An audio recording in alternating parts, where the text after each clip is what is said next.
So he told me to put it in the bullshit box by the door. You see, I found it puzzling because we were doing phone coaching, and I was the coachee. I signed up for $1 million of coaching. He said, not many people do that. And he told me one of the things that he does when people come to the house is he's got a box at the door, and he calls it the bullshit box. And he encourages people to put their shoes in there, their wallet, any weapons they have, and their phone. He says, just put it in the bullshit box. It'll be there when we get back. And so we started our sessions with putting it in the bullshit box.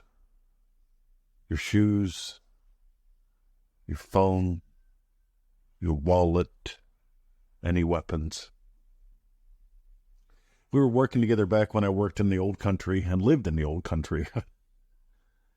And I'm going to be honest, I lived in the heroin capital of Pennsylvania, they said. I actually called it that. And for the better part of 2 decades, I didn't just carry one handgun, I carried 2. It was that kind of a neighborhood. And so I really got this whole thing of, you know what, when you go through the door, you put your wallet, you put your weapons, you put your shoes, you put your phone in the bullshit box. And so we would do our sessions, and he would always say, you don't have to pick up everything that's in the box when you leave. You can if you want to, but you don't have to. So I was sharing this with a first-time coaching client this past week, the bullshit box. And I said, you can leave your shoes in the bullshit box. Shoes are often representative of the paths you've traveled. We talk about back in the old days, I used to walk to school in the wintertime, and it was uphill both ways. They say you don't judge another man until you walk a mile in his moccasins, so you can put your shoes in the bullshit box. And then there's that whole thing about your wallet. What do you keep in your wallet? Your ID, your identification, your cards, money, maybe a precious photo or 2. You could put all those resources, things that you may need, things that you might need, things that you do need. Just for now, put them in the bullshit box. They'll be there when you get back. In order to get the most out of your coaching call, you get to put things in a bullshit box. The telephone. We don't need interruptions. Temptations to put your attention elsewhere. I once went out to dinner recently, like 1.5 years ago. Actually, man, it's got to be before COVID. It feels like 1.5 years ago. It's going to be a while back. And somebody said, we're all going to put our phones on the table, and whoever reaches for theirs first has to pay for the meal.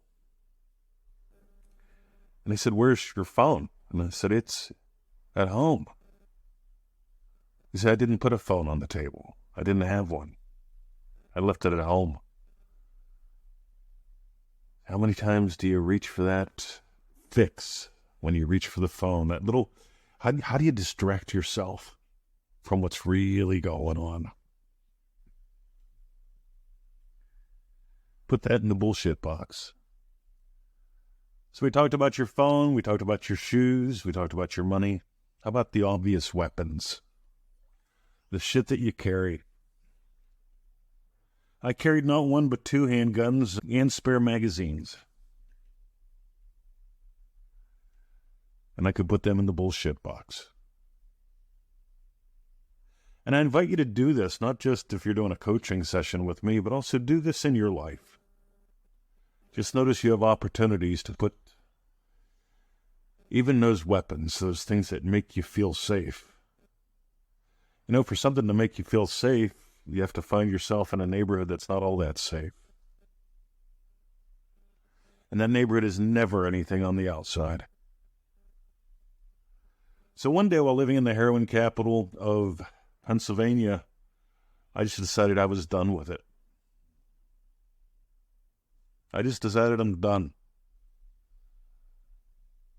Not only did I carry not one but two handguns for the better part of 20 years plus, I also had a couple loaded ones stashed here and stashed there. And yes, there were a couple close calls. Local home invasions, break-ins in the neighborhood, carjackings. I stopped a drive-by shooting one day, didn't have to shoot anyone.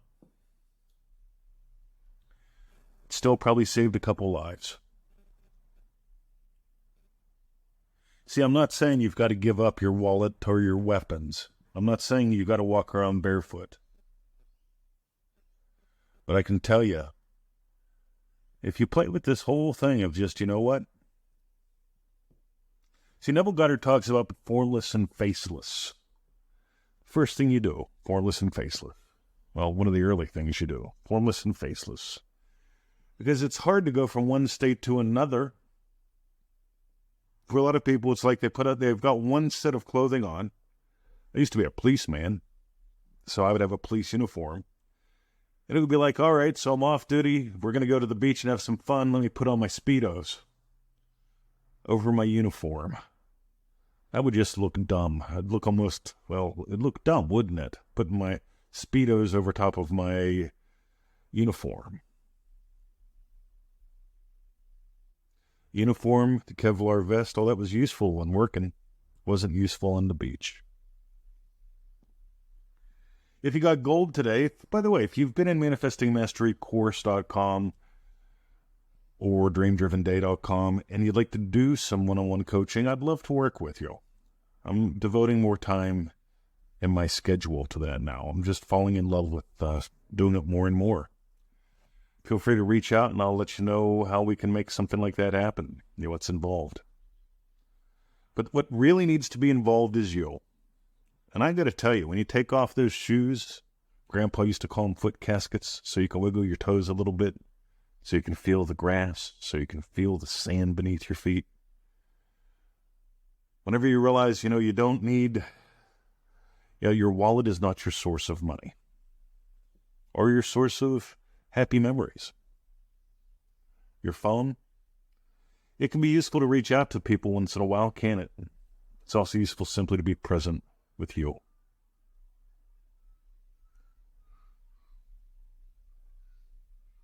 And in Scripture it says about beating your swords into plows. Or something like that. When I imagined no longer needing, I ended up being moved around the world rather rapidly to a land where I have no concerns about stuff like that. What if you could stop being concerned about what you're concerned about?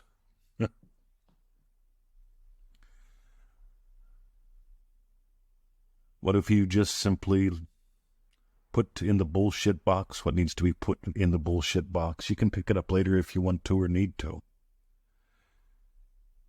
And enjoyed sitting for a spell. My name is Mr. 2020. You've been listening to the Neville Goddard podcast. Now let's go into the silence.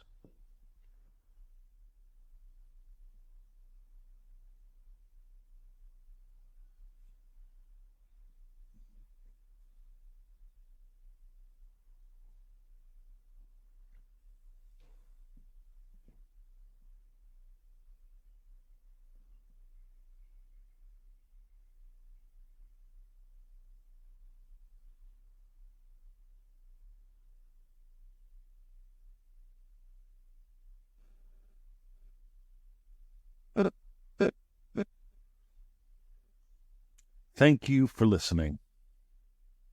We love you. Have a lovely day. See ya.